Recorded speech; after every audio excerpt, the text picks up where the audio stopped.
Hello दोस्तों, नमस्कार। स्वागत है आप सभी का क्रिसेंट एजुकेशन क्लासेस में। उम्मीद करते हैं आप सभी लोग स्वस्थ होंगे।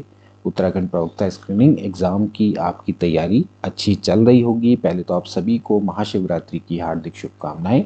भगवान भोलेनाथ की कृपा आप सभी पर बनी रहे। उत्तराखंड प्रवक्ता एग्ज़ाम क्वालिफाई हो जाए, ऐसी हम दुआ करते हैं। इसके अलावा आपकी मदद के लिए कंबाइंड मॉडल पेपर की विशेष सीरीज़ भी हमने दोस्तों शुरू कर दी है। कंबाइंड मॉडल पेपर एक तरह के मिनी मॉडल पेपर हैं। यहाँ पर आपको उत्तराखंड प्रवक्ता स्क्रीनिंग के सभी सब्जेक्ट्स के प्रश्न देखने को मिल जाएंगे। Teaching aptitude, Uttarakhand GK, general study, reasoning, Hindi, सभी के दोस्तों आपको प्रश्न यहाँ पर देखने को मिलेंगे। आज है कंबाइंड मॉडल पेपर का पार्ट नंबर 3।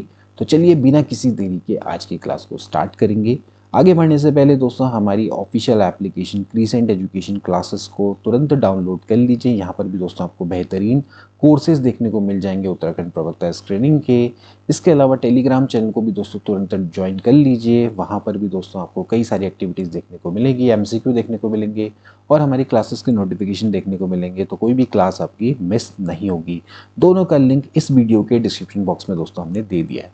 तो चलिए बिना किसी देरी के आज के मॉडल पेपर को दोस्तों हम शुरू करेंगे। आज है combined model paper part number 3। So let's start this class.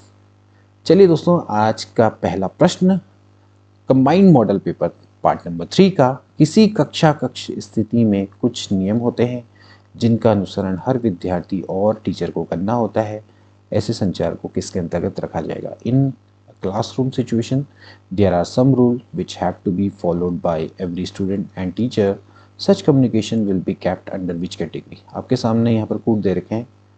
Formal communication, औपचारिक संप्रेषण, इनफॉर्मल कम्युनिकेशन यानी कि अनौपचारिक संप्रेषण, शाब्दिक एवं अशाब्दिक संचार, verbal and non verbal communication. तो आपके सामने ऑप्शन है केवल एक, केवल दो, एक और दो, या फिर सभी। तो इसका राइट ऑप्शन क्या हो जाएगा? एक बार थोड़ा सा वीडियो को पॉज कर लीजिए और इसका आंसर सोचिए, क्या इसका आंसर हो सकता है। तो इसका राइट ऑप्शन हो जाएगा दोस्तों फर्स्ट वाला, औपचारिक संप्रेषण यानी कि केवल एक, फॉर्मल कम्युनिकेशन। तो किसी कक्षा स्थिति में कुछ ऐसे नियम होते हैं जिसका अनुसरण हर विद्यार्थी और टीचर को करना होता है। ऐसे संचार को हम फॉर्मल कम्युनिकेशन के अंतर्गत रखा जाता है। फॉर्मल कम्युनिकेशन दोस्तों संचार की वो प्रक्रिया है जिसमें किसी संगठन, संस्था या समूह में निर्धारित नियम, प्रक्रियाओं और संरचना के अनुसार दोस्तों ये होती है। यानी कि पहले से दोस्तों इसमें क्या होगा, कोई नियम निर्धारित होगा, प्रोसेस इसकी पहले से फिक्स होगी और कोई ना कोई इसकी एक संरचना होगी जिसके अनुसार ये आपकी संचार प्रक्रिया होगी। तो इसी को हम दोस्तों क्या बोलेंगे? औपचारिक संप्रेषण बोलेंगे। औपचारिक संप्रेषण के दोस्तों बेसिकली 3 प्रकार होते हैं। मैं आपको यहाँ पर बता देता हूँ। पहला होता है वर्टिकल कम्युनिकेशन, जिसको कि हम बोलते हैं ऊर्ध्वाधर संप्रेषण। ऊर्ध्वाधर संप्रेषण वर्टिकल कम्युनिकेशन है। तो दोस्तों ये नीचे से ऊपर हो सकता है और ऊपर से नीचे हो सकता है। तो इस आधार में भी दोस्तों जो ऊर्ध्वाधर संप्रेषण है इसको हम 2 भागों में डिवाइड कर सकते हैं। एक होगा ऊर्ध्वगामी यानी कि जो नीचे से ऊपर की ओर को जाएगा, और ऊपर से जो नीचे आएगा उसको हम बोलेंगे अधोमुखी।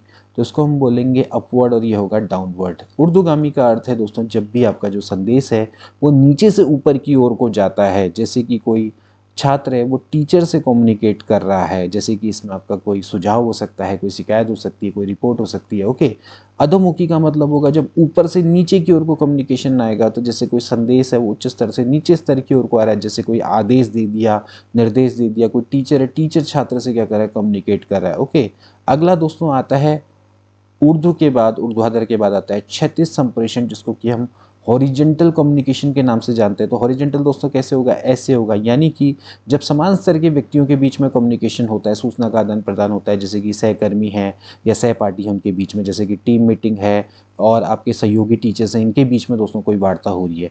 फिर एक होता है दोस्तों आपका तिरछा संप्रेषण, जिसको कि हम डायगोनल कम्युनिकेशन दोस्तों बोलते हैं। तिरछा कम्युनिकेशन होता है, यानी कि जब विभिन्न स्तर और विभागों के लोग बिना किसी औपचारिक पदानुक्रम के संचार करते हैं, यानी कि कोई भी यहाँ पर आपका कोई पदानुक्रम नहीं है तब ये संचार करते हैं, तो उसको हम डायगोनल कम्युनिकेशन कहते हैं। जैसे कि कोई टीचर है वो सीधे डायरेक्ट आपका प्रिंसिपल से बात कर रहा है बिना विभाग प्रमुख के माध्यम से, तो इसको हम डायगोनल कम्युनिकेशन बोलेंगे। तो अगर औपचारिक संप्रेषण की बात करें तो इसमें पहले से ही दोस्तों आपके जो नियम होंगे वो निर्धारित होंगे और प्रक्रिया दोस्तों आपकी क्या होगी? निर्धारित होगी, उसी के अनुसार आपका कम्युनिकेशन होगा। अगर ऐसा नहीं है तो इसको हम क्या बोलेंगे? इनफॉर्मल कम्युनिकेशन दोस्तों बोलेंगे। तो इसका मतलब है कि ये जो कम्युनिकेशन है ऑर्गेनाइज होता है, पूरी तरह से प्लान्ड होता है दोस्तों। ठीक है। तो ऑप्शन नंबर ए दोस्तों इसका करेक्ट हो जाएगा। औपचारिक संप्रेषण का ही दोस्तों ये उदाहरण है। अगला देखेंगे प्रश्न, क्वेश्चन नंबर सेकंड, सर्व शिक्षा अभियान ये कब दोस्तों शुरू किया गया? व्हेन वाज द सर्व शिक्षा अभियान स्टार्टेड? 1998, 2001, 2005, 2010। तो इसका राइट ऑप्शन दोस्तों क्या हो जाएगा? Option number 20 correct. जो सर्व शिक्षा अभियान है दोस्तों वो 2001 में स्टार्ट हुआ, 2001 में दोस्तों स्टार्ट हुआ था। 2001 से दोस्तों इसने कार्य करना शुरू किया था। भारत सरकार के द्वारा शुरू किया गया एक दोस्तों प्रमुख अभियान है। इसका जो प्रमुख उद्देश्य है दोस्तों वो है यूनिवर्सलाइजेशन ऑफ एलिमेंट्री एजुकेशन, यानी कि प्राथमिक शिक्षा का सार्वभौमिकरण। यानी कि प्राथमिक शिक्षा है दोस्तों उसको सबको सुलभ करवाना है। खासकर 6 से 14 आयु वर्ष के जो बच्चे हैं उनको निःशुल्क और अनिवार्य प्राथमिक शिक्षा दोस्तों यहाँ पर प्रदान करनी है। ओके, इसमें और भी दोस्तों कई सारे प्रावधान दोस्तों किए गए थे, जैसे कि बालिका शिक्षा है उसको बढ़ाना है, लड़कियों का जो एनरोलमेंट है नामांकन दर है उसको बढ़ाना है, ठीक है, अनुसूचित जाति जनजाति अल्पसंख्यक और विकलांग के बच्चों को विशेष सुविधाएं दोस्तों यहाँ पर प्रदान करनी है। ओके, तो ये दोस्तों यहाँ पर प्रमुख सर्व शिक्षा अभियान जो कि एक प्रमुख पहल है दोस्तों की जो कि शुरू की गई थी, ठीक है ना। इसके बाद फिर इसका समग्र शिक्षा अभियान में दोस्तों 2018 में विलीनीकरण कर दिया गया है। अब दोस्तों ये समग्र शिक्षा अभियान के नाम से दोस्तों जाना जाता है। SSA, RMSA दोस्तों जो कि आपका माध्यमिक शिक्षा, राष्ट्रीय माध्यमिक शिक्षा अभियान है जो कि माध्यमिक शिक्षा से संबंधित दोस्तों अभियान है। इनको दोस्तों आप जरूर पढ़ के जाएं, इनसे संबंधित आपके प्रश्न जरूर आ सकते हैं। अगला देखेंगे क्वेश्चन नंबर 3, NCERT यानी कि national council of education research and training, NCERT की स्थापना कब की गई थी? 1961, 1963, 1965 या फिर 1970?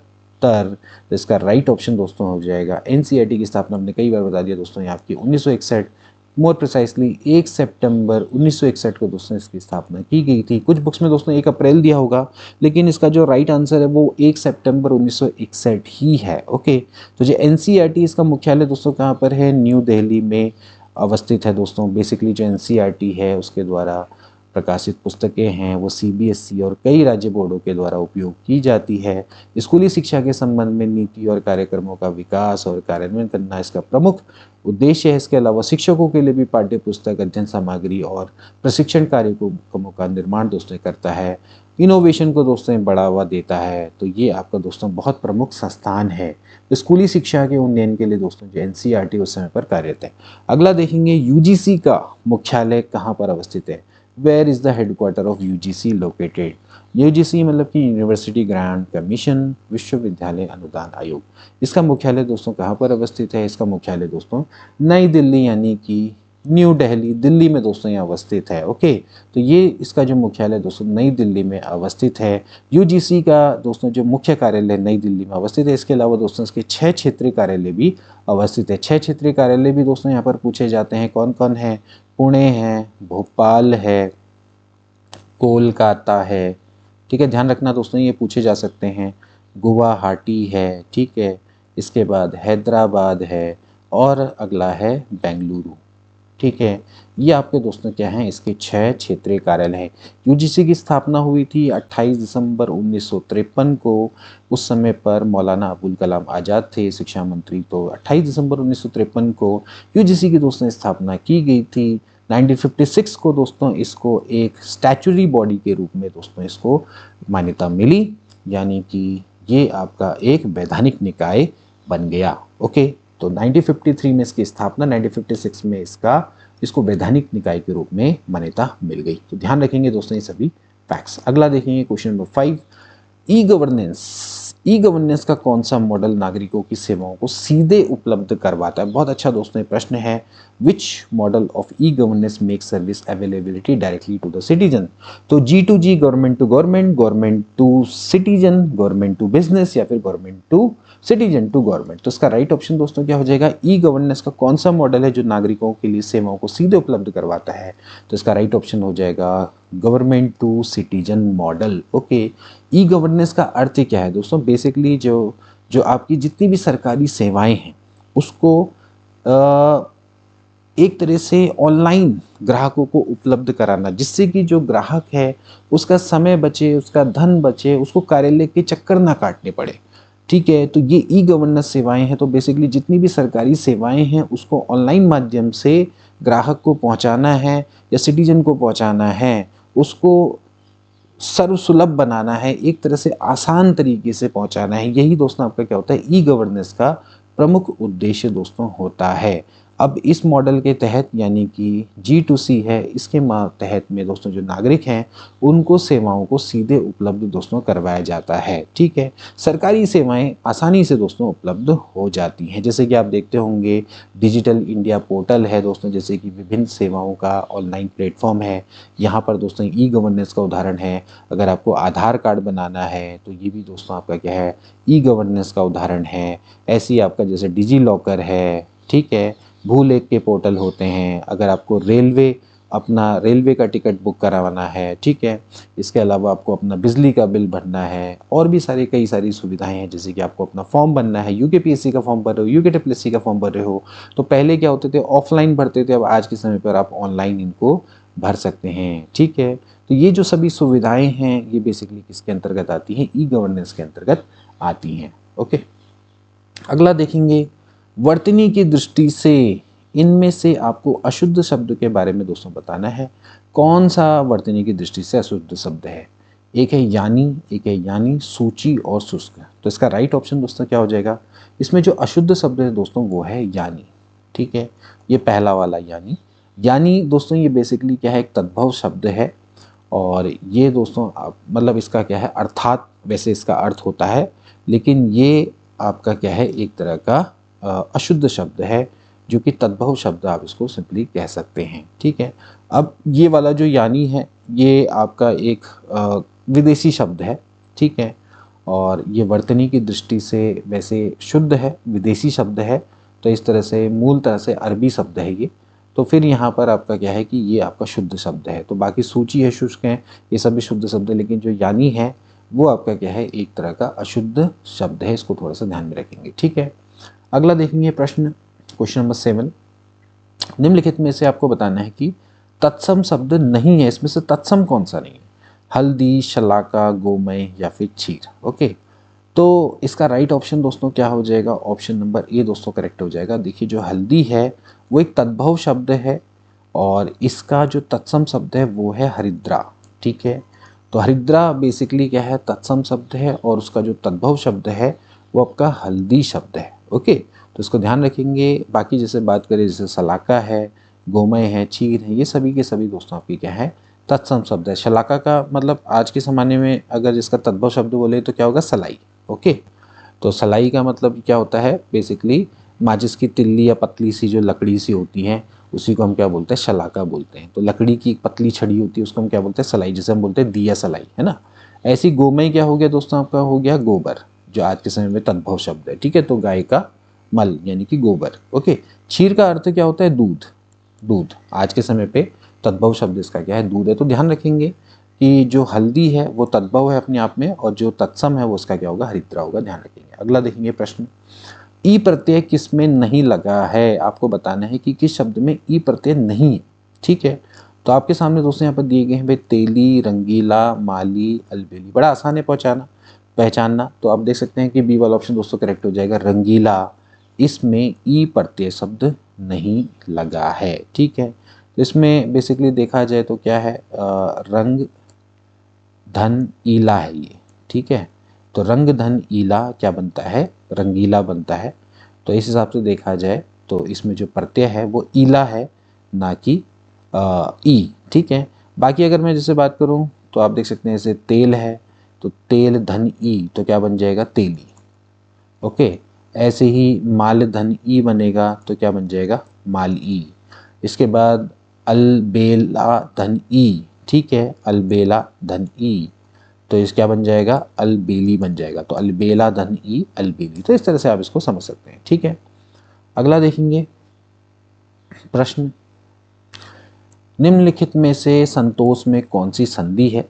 संतोष शब्द है, इसमें कौन सी संधि है? विसर्ग संधि, यण संधि, गुण स्वर संधि या फिर व्यंजन संधि? तो इसका राइट ऑप्शन दोस्तों क्या हो जाएगा, संतोष शब्द में दोस्तों कौन सी संधि है? इसमें व्यंजन संधि है। D option is right.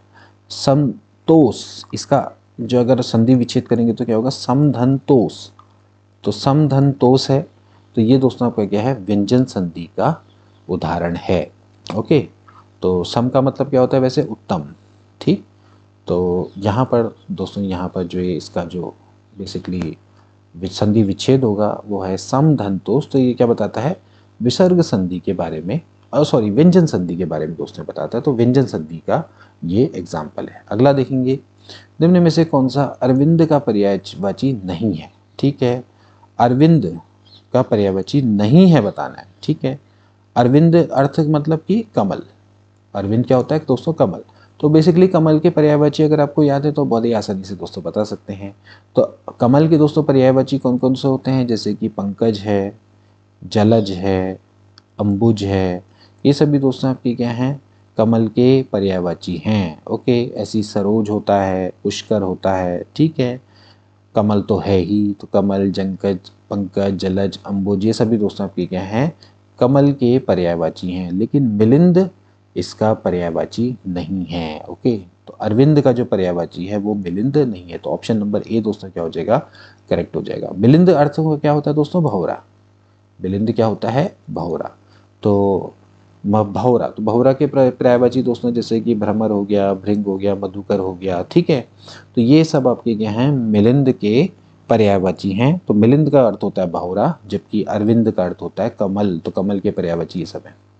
अगला देखेंगे, अब देखिए दोस्तों रीजनिंग का प्रश्न। तो देखिए इसको ध्यानपूर्वक, दो संख्याएं हैं, वो एक तीसरी संख्या से क्रमशः 12.5% और 25% अधिक हैं। तो पहली संख्या और दूसरी संख्या का कितना प्रतिशत है। ठीक है, तो देखिए आपके पास तीन संख्याएं हैं, पहली संख्या, दूसरी संख्या और तीसरी संख्या।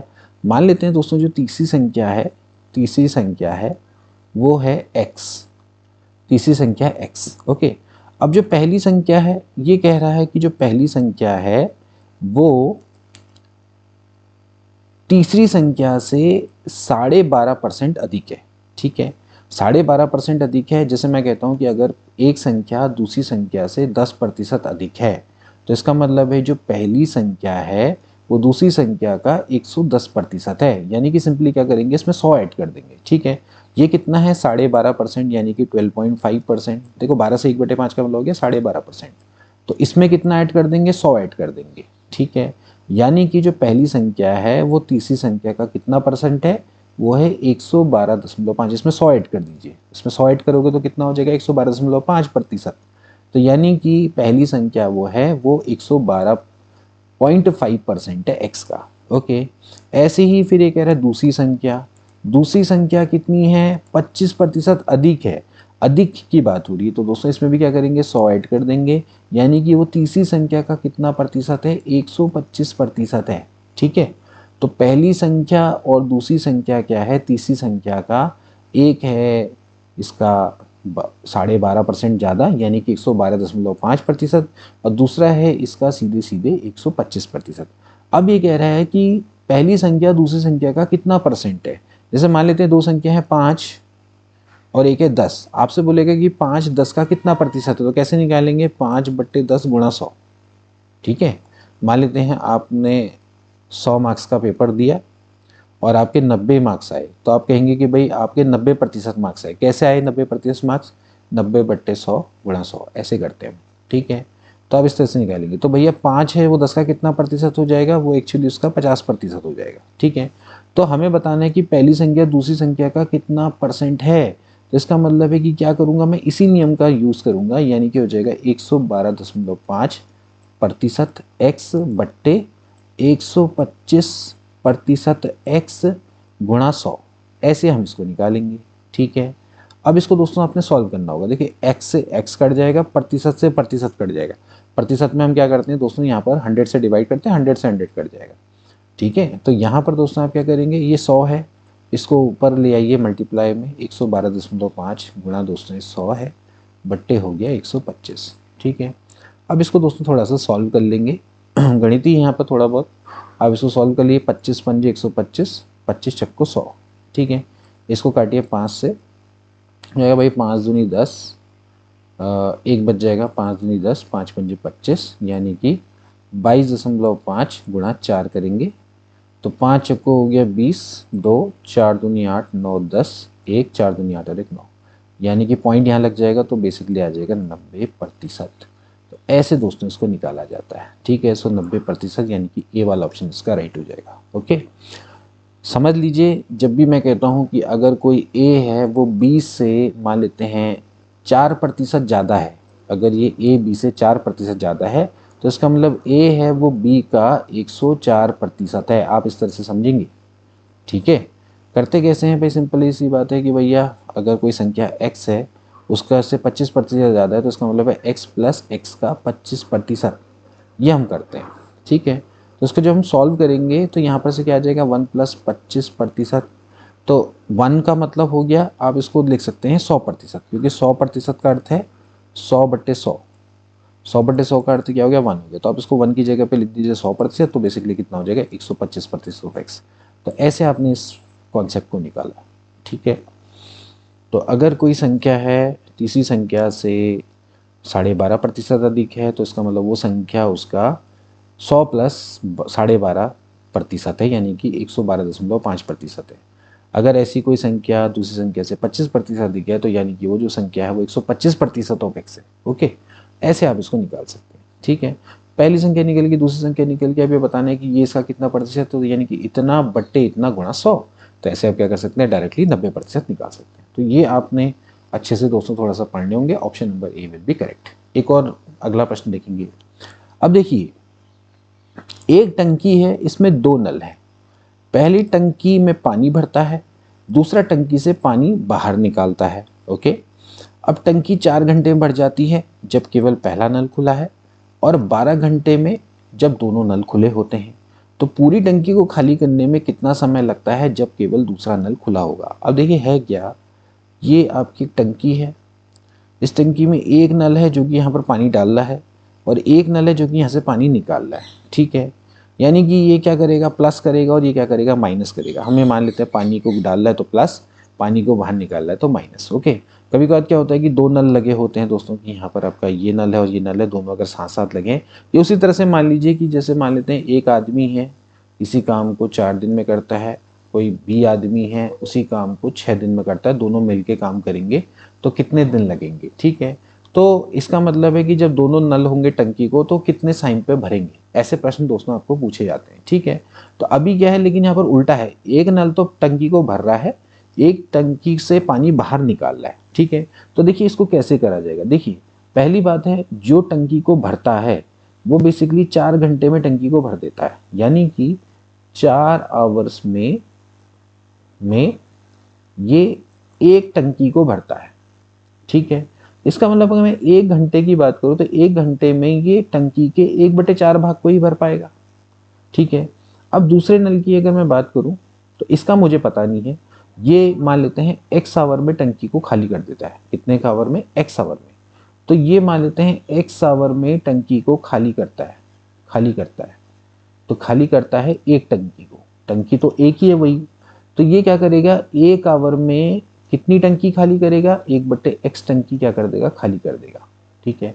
अब है क्या, दोनों नल ओपन है, ये वाला भी ओपन है, ये वाला भी ओपन है। तो ये कह रहा है कि जब ये दोनों नल ओपन हैं तो उस समय पर 12 घंटे लग जाते हैं टंकी को भरने में, ठीक है। सिंपल सी बात है कि टंकी में पानी भरता है जब केवल एक नल खुला है 4 घंटे में, जब दोनों नल खुले हैं यानी कि यहाँ से पानी आ भी रहा है और यहाँ से पानी जा भी रहा है तब भी टंकी फुल हो जाती है 12 घंटे में, यानी कि 12 घंटे में एक टंकी भरती है। तो इसका मतलब है कि 1 घंटे में कितनी होगी, 1/12 टंकी क्या होगी, भरेगी, जब दोनों नल खुले, ठीक हो गया। तो यहाँ से हमें कॉन्सेप्ट मिल गया है कि 1 आवर में अगर टंकी है तो 1/12 भरेगी, ठीक है। अब 1/12 भरेगी का अर्थ क्या है कि भैया अगर देखो अगर ये नल खुला है, 1 आवर का हिसाब लगा लेते हैं, 1 आवर में ये नल खुला है और ये नल दोनों खुले हुए। अगर ये नल खुला है तो 1/4 टंकी क्या हो रही है, प्लस हो रही है। और वहीं दूसरी ओर 1 आवर में जो टंकी है 1/x क्या हो रही है, माइनस हो रही है, क्योंकि ये प्लस है तो ये माइनस है, इतना पानी बाहर को जा रहा है। और ये जब दोनों नल खुले हुए हैं तो तब क्या हो रहा है, 1 घंटे में आपकी 1/12 भाग टंकी का भर रहा है, ठीक है। तो आप इसको बहुत आसानी से, ये तो मैंने खैर आपको कॉन्सेप्ट बताया, अगर मैं सीधे सीधे एग्जाम में देखूंगा तो मैं क्या करूंगा, भैया हमने देखा कि भैया हाँ एक नल भर रहा है तो भैया इसको मैं लिख दूंगा 1/4, एक नल आपका दूसरा भी भर रहा है तो उसको भी प्लस कर दूंगा, 1/6 मान लेते एक नल एक और होता है वो 6 घंटे भर रहा है, और जो नल आपका माइनस है तो उसको हम क्या कर देंगे, माइनस कर देंगे, यानी कि जो टंकी से बाहर निकाल रहा पानी तो उसको हम क्या कर देंगे, माइनस करेंगे। ये इसका सीधा सीधा कॉन्सेप्ट होता है। ठीक है, अभी क्या है, ये नल भर रहा है और ये नल निकाल रहा है, तो ये नल भर रहा है तो 1/4 और ये नल निकालना है तो -1/x, दोनों नल खुले हुए तो 1/12, यानी कि दोनों का जो सम आएगा वो 1/12 आएगा, यानी कि जो आपकी 1 घंटे में 1/12 पार्ट टंकी का भर जाएगा। बस आपने क्या करना है, इसको सॉल्व कर देना है। यहाँ से इस पार्ट को इधर ले आओ तो ये हो जाएगा 1/4 -1/12 बराबर हो जाएगा 1/x। ठीक है, अब इसका दोस्तों आप क्या कर लीजिए, एलसीएम ले लीजिए। इसका जो एलसीएम है दोस्तों वो आ जाएगा यहाँ पर से 12, 4 तियाँ होता है 12, 12 कम होता है 12, और यहाँ से ये हो जाएगा 1/x बराबर 3 में से 1 गया 4, 4 3 में से 1 गया 2, सॉरी 3 में से 1 गया 2/12, 2 छिके 12 यानी कि 1/6, तो x बराबर कितना आ जाएगा 6 आवर्स। यानी कि अगर ये नल, केवल ये नल अगर खुला हुआ है तो 6 घंटे में टंकी को क्या कर देगा, खाली कर देगा। ऑब्वियस सी बात है कि इसको ज़्यादा समय लगेगा टंकी को खाली करने में और इसको कम समय लगेगा, तभी तो जब दोनों नल खुले होंगे तो टंकी भर जाएगी, क्योंकि ये टंकी को तेजी से भरेगा बशर्ते इसकी कि टंकी को तेजी से खाली करेगा। अगर ये मान लेते हैं टंकी को ज़्यादा तेजी से खाली कर रहा है और ये नल भी खुला हुआ है तो फिर इस केस में कभी टंकी भर ही नहीं पाएगी, टंकी खाली होगी। इसकी स्पीड ज़्यादा तेज है टंकी भरने को, तो जब दोनों नल खुले होंगे तो ऑब्वियसली बात है कि टंकी क्या हो जाएगी, भर जाएगी। 4 घंटे लेगा तो 4 घंटे से ज़्यादा समय लेगा। ठीक है, तो 4 घंटे वाला ऑप्शन तो कभी नहीं हो सकता, उससे ज़्यादा ही होगा, तो कितना आंसर हो जाएगा 6 घंटे। तो इस तरह से दोस्तों आप इस प्रश्न को निकालेंगे। ठीक है, तो ये इसका दोस्तों प्रश्न सॉल्व करने का तरीका रहता है। अब देखिए मैं इसको आपको सीधे सीधे शॉर्ट ट्रिक से बताऊं तो इसको शॉर्ट ट्रिक से कैसे करेंगे। शॉर्ट ट्रिक से सिंपल सी बात है कि आपके पास एक टंकी है, एक टंकी में दोस्तों एक नल से आप पानी भर रहे हैं, एक से आप निकाल रहे हैं बाहर। ठीक है, इस नल से आपको लगते हैं 4 घंटे, और जब दोनों नल हैं तो वो मिलके क्या होते हैं, 1/12 घंटे में भरते हैं। ठीक है, तो आपने करना कुछ ही नहीं है, इस नल से आप x घंटे में पानी मानते हैं बाहर निकल जाता है, यानी कि पूरी टंकी को खाली कर देता है। तो आपने करना कुछ ही नहीं है, सिंपल सी बात है, 1/4 में से 1/12 को माइनस कर देना है, तो आपको क्या मिल जाएगा, 1/x मिल जाएगा। सिंपल सी बात है कि भैया 1/4 आप, या फिर आप इसको सिंपली ऐसे याद रखो, 1/4 में से 1/x माइनस करेंगे तो कितना आ जाएगा, 1/12 आ जाएगा। 4 घंटे में ये नल भरता है टंकी को और x घंटे में ये नल खाली करता है। इसका मतलब है कि 1/4 माइनस 1/x, ये प्लस होगा ये माइनस होगा, ये पानी भर रहा है ये पानी बाहर निकाल रहा है, और ये बराबर 1/12 हो जाएगा। इसका मतलब है कि 1/4 माइनस 1/12 बराबर 1/x, तो x बराबर यहाँ से 6 घंटे आ जाएगा। तो ऐसे आप इसको डायरेक्टली कर लेंगे। तो 2 मिनट में होने वाला क्वेश्चन है, बस थोड़ा सा कॉन्सेप्ट बताना था, उसके कारण से इसमें समय लगा, अदरवाइज ये प्रश्न हो जाता है। तो बी वाला ऑप्शन करेक्ट है। अगला देखेंगे। अगला दोस्तों जो प्रश्न है दोस्तों वो एवरेज का प्रश्न है। 6 बच्चों का आपको माध्य भार दे रखा है और इनमें से 5 बच्चों का व्यक्तिगत भार क्रमशः 14, 19, 23, 21 और 13 दे रखा है। छठे बच्चे का दोस्तों आपको भार निकालना है। अब दोस्तों हमें माध्य का फॉर्मूला क्या होता है दोस्तों, माध्य का फॉर्मूला होता है जितनी भी संख्याएं हैं उनका सम कर दीजिए, x1 + x2 + x3 + x4 + x5 + x6 बट्टे टोटल नंबर्स यानी कि 6। ओके, अब आपको दोस्तों यहाँ पर इस फॉर्मूला में इसको रख देना है। देखिए आपको क्या दे रखा है, माध्य भार कितना दे रखा है, 17.6। इनकी आपको 5 की वैल्यू दे रखी, 5 ऑब्जर्वेशन की वैल्यू क्या क्या है, देखिए 14 + 19 + 23 + 21 + 13। ठीक है, ये आपको दे रखा है, प्लस इस वाले को यानी कि छठे ऑब्जर्वेशन को आपने निकालना है, डिवाइडेड बाय कितना हो गया, 6 हो गया। ये पार्ट इधर चला जाएगा तो 17.6, 17.5 है दोस्तों, सॉरी 5 गुणा यहाँ पर क्या कर देंगे, 6 कर देंगे, बराबर आप इनको क्या कर दीजिए, ऐड कर दीजिए। जब इनको ऐड करेंगे तो देखिए कितना आएगा, ऐड कर देते हैं 14, 19, 23, 21, 13। ठीक है, तो यहाँ से कर दीजिए 9 और 1 10, 10 और 6 16, 16 4 हो गया भैया 20, 2 और 1 3, 4 5 6 7 8 9 10। ठीक है, एक बार देख लेते हैं, 2 और 1 3 4 5 6 7 8 9, 9 है यानी कि 90 है। तो ये जाता है 90 + x6। ठीक है, इसको मल्टीप्लाई कर दीजिए, 5 6 पंजे 30 हो जाएगा, 7 6 42, 42 3 हो जाता है 45, 6 कम 6 और 4 10, यहाँ पर पॉइंट लग जाएगा, बराबर हो जाएगा 90 प्लस x6। तो x6 निकालना है तो आपको क्या करना पड़ेगा, इस वाले को इधर माइनस करना पड़ेगा।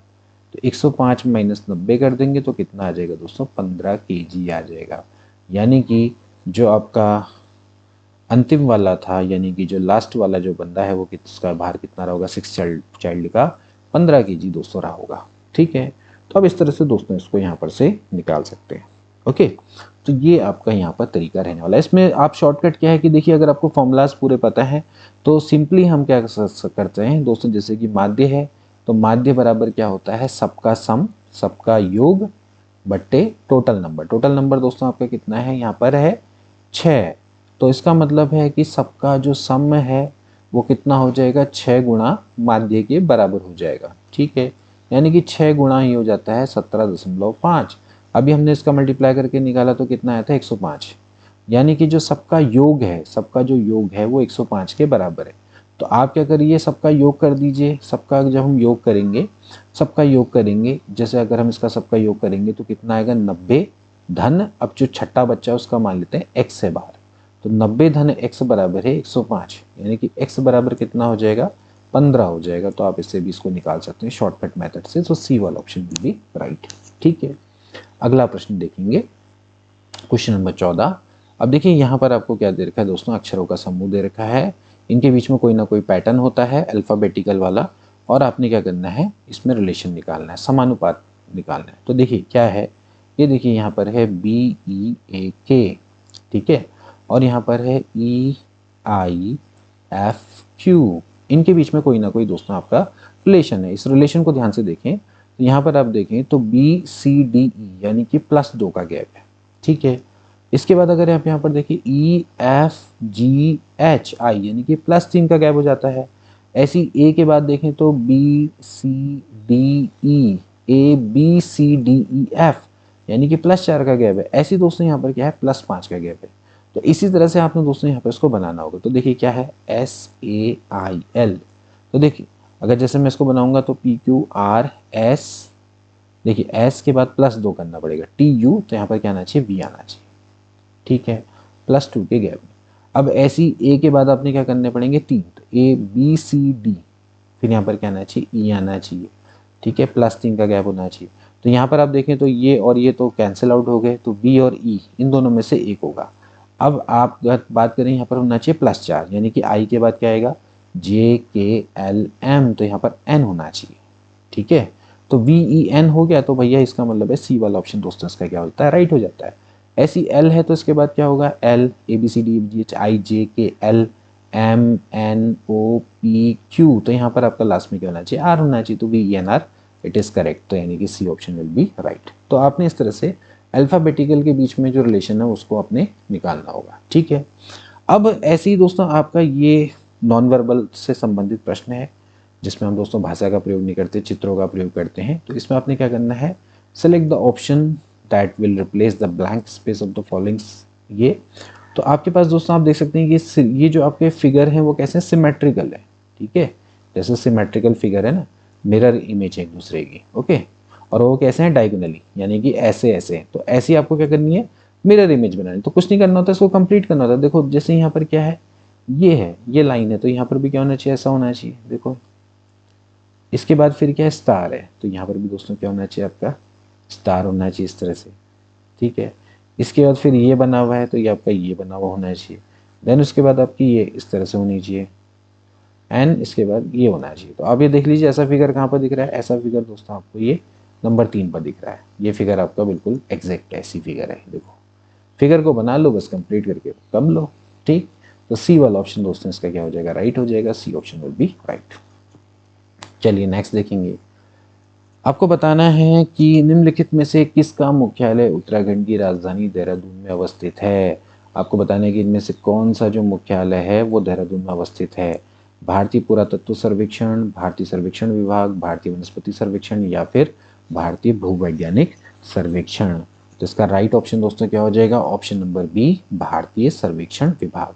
भारतीय सर्वेक्षण विभाग है दोस्तों, ये आपका कहाँ पर अवस्थित है, देहरादून में अवस्थित है। ठीक है, सबसे पहले हम बात करेंगे भारतीय पुरातत्व सर्वेक्षण विभाग, जिसको हम बोलते हैं आर्कियोलॉजिकल सर्वे ऑफ इंडिया यानी कि एएसआई।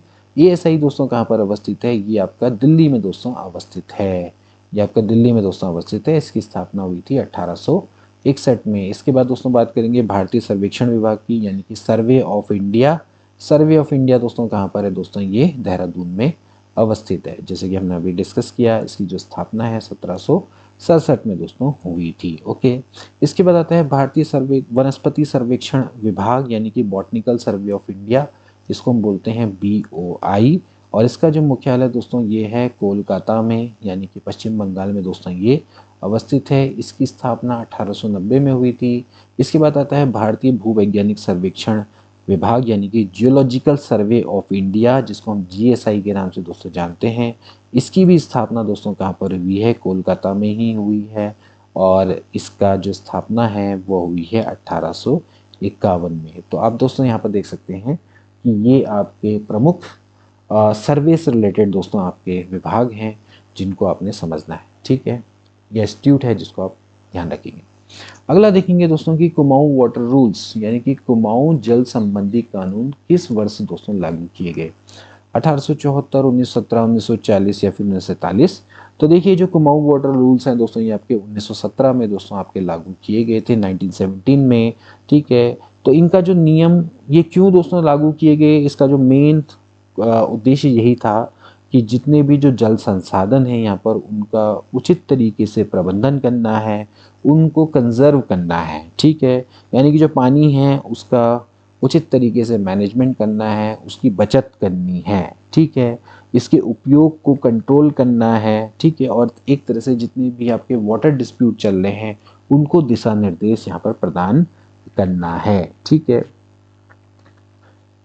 अगला देखेंगे क्वेश्चन नंबर 18, दूधातोली पर्वत श्रेणी निम्नलिखित में से किस नदियों को पृथक करती है? बहुत अच्छा दोस्तों प्रश्न है, दूधातोली पर्वत श्रेणी। ठीक है, इसको हम उत्तराखंड का पामीर के नाम से भी दोस्तों जानते हैं। किन नदियों को दोस्तों पृथक करती है? रामगंगा और सरयू नदी, पिंडर और नयार नदी, गौरी गंगा और भिलंगना, पिंडर और पश्चिमी रामगंगा नदी। तो इसका राइट ऑप्शन दोस्तों क्या हो जाएगा? ऑप्शन नंबर डी दोस्तों इसका करेक्ट है, पिंडर और पश्चिमी रामगंगा नदी है दोस्तों। इसको ये अलग करती है, इसको पृथक करती है। तो दूधातोली जो पर्वत श्रेणी है इन नदियों को पृथक करती है। दूधातोली पर्वत श्रेणी दोस्तों कहाँ पर है? ध्यान रखेंगे दोस्तों, ये आपकी चमोली, पौड़ी और अल्मोड़ा में दोस्तों पहली भी श्रृंखला है। इसको उत्तराखंड के पामीर से जाना जाता है। दूधातोली पर्वत श्रेणी है दोस्तों, इनसे आपकी 5 नदियां दोस्तों निकलती हैं। जो 5 नदियां हैं वो दोस्तों कौन कौन सी है? एक तो यही है पश्चिमी रामगंगा जिसकी हम दोस्तों बात कर रहे हैं। इसके बाद दोस्तों नयार है, पूर्वी नयार और पश्चिमी नयार।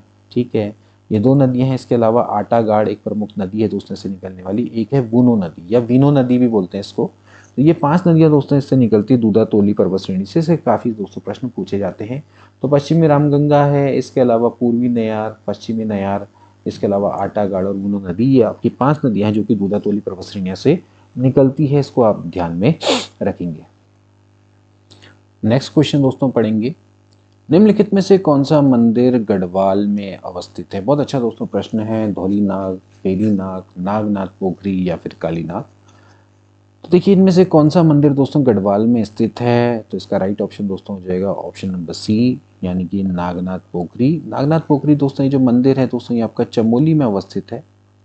चमोली में दोस्तों ये अवस्थित है। तो जो नागनाथ पोखरी है दोस्तों ये जो मंदिर है ये आपका दोस्तों चमोली में अवस्थित है। बाकी अगर दोस्तों जैसे हम मंदिरों की बात करें, चाहे धौली नाग हो, बेरी नाग हो या फिर काली नाग हो, ये प्रमुख नाग मंदिर हैं। ये आपके सभी दोस्तों आपके पिथौरागढ़ में अवस्थित है। इसमें से जैसे धौली नाग एक मंदिर है जो कि आपका बागेश्वर में भी दोस्तों अवस्थित है। तो बागेश्वर में भी दोस्तों एक धौली नाग मंदिर है जो कि काफ़ी फेमस मंदिर है। इसके अलावा धौली नाग, बेली नाग और काली नाग ये भी आपके जो मंदिर हैं ये आपके पिथौरागढ़ में दोस्तों अवस्थित है। काफ़ी प्रमुख नाग मंदिर दोस्तों आते हैं। इसमें जो बेरी नाग है वो काफ़ी प्रमुख दोस्तों मंदिर है। ठीक है, ये सभी आपके पिथौरागढ़ जिले में अवस्थित मंदिर है। इसके अलावा जो धौली नाग मंदिर है वो आपका बागेश्वर में भी अवस्थित है। नागनाथ पोखरी जो मंदिर है ये चमोली में दोस्तों ये अवस्थित है। इसको आपने ध्यान में रखना है।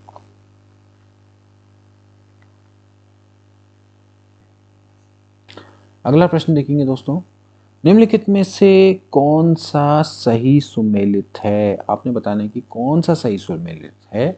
डिबेटिंग क्लब की स्थापना नैनीताल, हैप्पी क्लब की स्थापना अल्मोड़ा, गढ़वाली नामक पत्रिका का प्रकाशन देहरादून, कुमाऊं परिषद का प्रथम अधिवेशन कौसानी। तो इनमें से आपको बताने की कौन सा दोस्तों आपके करेक्ट है। तो इसका राइट ऑप्शन हो जाएगा दोस्तों ऑप्शन नंबर डी, यानी कि सेकंड और थर्ड ये आपका करेक्ट है। हैप्पी क्लब की स्थापना दोस्तों अल्मोड़ा में हुई थी और इसके अलावा जो गढ़वाली नामक पत्रिका का प्रकाशन है वो आपका देहरादून से हुआ था। डिबेटिंग क्लब की स्थापना भी दोस्तों आपकी कहाँ पर हुई थी, अल्मोड़ा में दोस्तों हुई थी। ये हुई थी 1870 में और फिर यहीं से दोस्तों आपका 1871 में अल्मोड़ा अखबार का प्रकाशन दोस्तों हुआ था। इसकी स्थापना दोस्तों बुद्धि बल्लभ पंत ने करी थी, इसको ध्यान में रखेंगे। ठीक है, तो ये हो गया डिबेटिंग क्लब। इसके अलावा हैप्पी क्लब है, हैप्पी क्लब की जो स्थापना है वो तो आपकी बिल्कुल अल्मोड़ा में दोस्तों आपकी स्थापित जो दोस्तों हुआ था।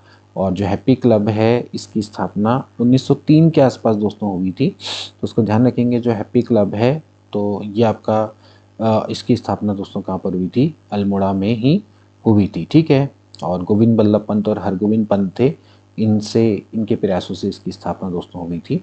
गढ़वाली नामक पत्रिका का प्रकाशन है दोस्तों ये आपका देहरादून से ही हुआ था। गढ़वाली पत्रिका है दोस्तों ये मई 1905 में दोस्तों प्रकाशित हुई थी और ये आपका हिंदी राष्ट्रीय पत्र था और ये आपका दोस्तों प्रमुख पत्र था जो कि देहरादून से प्रकाशित हुआ था 1905 में। ठीक है, बिल्कुल सही है। इसके बाद कुमाऊं परिषद है, कुमाऊं परिषद का जो प्रथम अधिवेशन दोस्तों कौसानी में नहीं है, ये आपका अल्मोड़ा में ही दोस्तों हुआ था और 1917 में दोस्तों ये आपका पहला अधिवेशन हुआ था। ठीक है, इस अधिवेशन में जयदत्त जोशी थे, इसकी अध्यक्षता उन्होंने ही करी थी। तो कुमाऊं परिषद का जो पहला अधिवेशन है वो कौसानी न होकर अल्मोड़ा में ही हुआ था, इसको ध्यान रखेंगे। ठीक है, तो इस तरह से ऑप्शन नंबर जो डी है वो आपका करेक्ट हो जाता है। अगला देखेंगे दोस्तों जो सेक्युलरिज्म यानी कि धर्मनिरपेक्षता शब्द भारतीय संविधान की प्रस्तावना में किस संविधान संशोधन के तहत में डाला गया था, 25वां, 42वां, 44वां या फिर 52वां। तो इसका राइट ऑप्शन दोस्तों क्या हो जाएगा, इसका राइट ऑप्शन हो जाएगा बहुत इंपॉर्टेंट दोस्तों 42वां संविधान संशोधन। 42वां संविधान संशोधन है दोस्तों जिसके द्वारा हमारी प्रस्तावना है, प्रस्तावना में 3 प्रमुख शब्द दोस्तों डाले गए थे, समाजवादी, धर्मनिरपेक्ष और अखंडता। ये 3 शब्द दोस्तों आपके जोड़े गए थे। तो इसमें आपका जो धर्मनिरपेक्ष शब्द है वो दोस्तों आपका 42वें संविधान संशोधन के द्वारा ही हमारी प्रस्तावना में दोस्तों डाला गया था, इसको ध्यान में रखेंगे। ठीक है, तो 42वां संविधान संशोधन कब हुआ था दोस्तों आपका 1976 में। इसको मिनी कॉन्स्टिट्यूशन के नाम से भी जाना दोस्तों जाता है। उस समय पर जो प्रधानमंत्री थी वो कौन थी, इंदिरा गांधी थी। उस समय पर ही दोस्तों ये आया था 1976 में। अगला देखेंगे, सही युग्म को दोस्तों आपने चुनना है, यानी कि कौन सा किससे रिलेटेड है, किसके द्वारा क्या चीज़ दोस्तों बनाई गई है। जैसे कि महाबलीपुरम, राष्ट्रकूट, खजुराहो, चंदेल, एलोरा, कंदराए शक या फिर मीनाक्षी मंदिर पल्लव। तो इसका राइट ऑप्शन दोस्तों क्या हो जाएगा, इसका राइट ऑप्शन हो जाएगा ऑप्शन नंबर बी, खजुराहो। ठीक है, चंदेल इसका क्या हो जाता है, करेक्ट हो जाता है। ठीक है, सबसे पहले दोस्तों बात करेंगे इसे महाबलीपुरम है। तो महाबली जो पुरम है दोस्तों ये आपके तमिलनाडु में दोस्तों अवस्थित है। ये राष्ट्रकूट नहीं है दोस्तों, ये आपके पल्लव शासकों से संबंधित है। पल्लव शासकों ने दोस्तों ये जो आपका महाबलीपुरम है ये आपके मंदिर है दोस्तों यहाँ पर पे बनाए थे। ठीक है, तो तमिलनाडु के कांचीपुरम में दोस्तों अवस्थित है। तो इस तरह से ये आपके किससे संबंधित हैं, ये पल्लव वंश से संबंधित है। बात करेंगे इससे खजुराहो, खजुराहो को तो दोस्तों ने देख ही लिया, ये आपके मध्य प्रदेश में है दोस्तों ये। ठीक है, एमपी में अवस्थित हैं और मध्य एमपी में छतरपुर जिला है वहाँ पर दोस्तों अवस्थित हैं और ये आपके चंदेल शासकों के द्वारा दोस्तों इनका निर्माण करवाया गया था। ठीक है, इसके बाद बात करेंगे एलोरा की। तो जो एलोरा है ये दोस्तों आपके राष्ट्रकूट से संबंधित है, राष्ट्रकूट शासकों से दोस्तों संबंधित है। ठीक है, तो ये जो एलोरा की गुफाएं हैं ये आपकी राष्ट्रकूट शासकों से संबंधित हैं। ठीक है, एलोरा की गुफाएं दोस्तों कहाँ पर है, औरंगाबाद में। ठीक है, औरंगाबाद कहाँ पर है, महाराष्ट्र में। ठीक, तो एलोरा जो कंदराएं हैं, गुफाएं हैं दोस्तों ये राष्ट्रकूट से संबंधित है। इसके बाद दोस्तों बात करेंगे मीनाक्षी मंदिर की। तो मीनाक्षी जो मंदिर है वो पांड्य शासकों से संबंधित है, पल्लव से नहीं, पांड्य शासकों से दोस्तों संबंधित है। तमिलनाडु के मदुरै शहर में दोस्तों अवस्थित है। ठीक है, तमिलनाडु का मदुरै शहर, तो वहाँ पर कहाँ पर है, वहीं पर है मीनाक्षी मंदिर। ठीक है, तो ये आपके पांड्य शासकों से संबंधित है, पांड्य शासक हैं उन्होंने ही इसका निर्माण करवाया था। तो इस तरह से ऑप्शन नंबर बी आपका बिल्कुल करेक्ट हो जाता है। अगला देखेंगे क्वेश्चन, डोल ड्रम क्या है भैया, डोल ड्रम। उष्णकटिबंधीय पवन विक्षेपण पट्टी है ये, उष्णकटिबंधीय पवन पट्टी है, उपोष्णकटिबंधीय पवन पट्टी या फिर उष्णकटिबंधीय न पवन पट्टी है। तो डोलड्रम दोस्तों बेसिकली क्या है, ऑप्शन नंबर दोस्तों क्या हो जाएगा, डी इसका करेक्ट हो जाएगा। ये दोस्तों आपकी उष्णकटिबंधीय न पवन पट्टी है। ठीक है, बेसिकली क्या है, जो डोलड्रम का अगर दोस्तों देखा जाए तो ये भूमध्य रेखा है। देखिए जैसे हमारी अर्थ है ये, तो अर्थ में दोस्तों ये क्या होती है, ये आपके बीच में दोस्तों ये जो हॉरिजॉन्टल लाइन होती है इसको हम क्या बोलते हैं, भूमध्य रेखा होता है। तो भूमध्य रेखा के 5 डिग्री उत्तरी अक्षांश, 5 डिग्री दक्षिणी अक्षांश, 5 डिग्री 5 डिग्री ये वाला जो क्षेत्र होता है दोस्तों उसको क्या बोलते हैं, डोलड्रम क्षेत्र बोलते हैं। असल में क्या है कि यहाँ पर आपकी जो पवन है वो उसकी कमी दोस्तों यहाँ पर पाई जाती है, कम दबाव वाला क्षेत्र होता है। ओके, तो ये भूमध्य रेखा के 5 डिग्री उत्तर 5 डिग्री नीचे का जो क्षेत्र है इसी को दोस्तों हम क्या बोलते हैं, डोलड्रम क्षेत्र दोस्तों यहाँ पर इसको बोला जाता है। तो बेसिकली ये आपका क्या है, बहुत ही लो प्रेशर वाला क्षेत्र है जो कि भूमध्य रेखा के बिल्कुल पास होता है। यहाँ पर जो हवाएं हैं बहुत ही धीमी गति से दोस्तों यहाँ पर चलती हैं, तो इस क्षेत्र को हम क्या बोलते हैं, डोलड्रम दोस्तों बोलते हैं। ठीक है, तो ये बेसिकली उष्णकटिबंधीय न पवन या फिर निरपेक्ष क्षेत्र भी या निरपेक्ष पवन क्षेत्र भी दोस्तों इसको बोला जाता है। इस क्षेत्र में बहुत तेज गर्मी और नमी होती है, हवा की गति दोस्तों यहाँ पर बहुत धीमी होती है, कभी कभार यहाँ पर अचानक भारी वर्षा भी हो जाती है। ठीक है, तो इसको दोस्तों आप यहाँ पर ध्यान में रखेंगे। तो इसको आप उष्णकटिबंधीय न पवन पट्टी कह सकते हैं। ठीक है, अगला देखेंगे प्रश्न, सामान्यतः राष्ट्रमंडल खेल कितने वर्षों के अंतराल में आयोजित किए जाते हैं। कॉमनवेल्थ जो गेम्स हैं वो कब कब आयोजित किए जाते हैं, 3 वर्ष में, 4 वर्ष में, 5 वर्ष में, 6 वर्ष में। तो जो कॉमनवेल्थ खेल हैं दोस्तों वो हमेशा 4 वर्ष में दोस्तों क्या होते हैं, आयोजित किए जाते हैं। पहली बार दोस्तों जो राष्ट्रमंडल खेल है वो कनाडा में आयोजित हुआ था 1930 में, हैमिल्टन में दोस्तों ये आपका आयोजित हुआ था। और अभी दोस्तों अगर मैं बात करूं तो 2022 में बर्मिंघम इंग्लैंड में दोस्तों ये हुआ था। ठीक है, अब जो अगला है वो होने वाला है 2026 में ऑस्ट्रेलिया में दोस्तों ये होने वाला है। तो फिलहाल जो राष्ट्रमंडल खेल है उसका आयोजन हर 4 साल में एक बार किया जाता है। ठीक है, अगला देखेंगे, प्रत्येक वर्ष विश्व पर्यटन दिवस कब मनाया जाता है, यानी कि वर्ल्ड टूरिज्म डे हर वर्ष कब मनाया जाता है, 25 सितंबर, 27 सितंबर, 5 अक्टूबर या फिर 15 नवंबर। तो इसका राइट ऑप्शन हो जाएगा दोस्तों, right option is option number B, यानी कि 27 सितंबर। प्रत्येक वर्ष जो विश्व पर्यटन दिवस है वो 27 सितंबर को मनाया दोस्तों जाता है। ठीक है, तो इसका राइट ऑप्शन हो जाएगा 27 सितंबर। ओके, तो ये थे दोस्तों आज के प्रमुख 25 प्रश्न। आई होप कि दोस्तों आपको ये अच्छा लगा होगा कंबाइंड मॉडल पेपर, और आपको इससे संबंधित जो फैक्ट्स हैं वो भी आपको अच्छे लगे होंगे। ऐसे ही क्लासेस के लिए आप क्रीसेंट एजुकेशन क्लासेस को ज्वाइन कर सकते हैं। अब मिलेंगे नेक्स्ट मॉडल पेपर में, तब तक के लिए take care and good bye.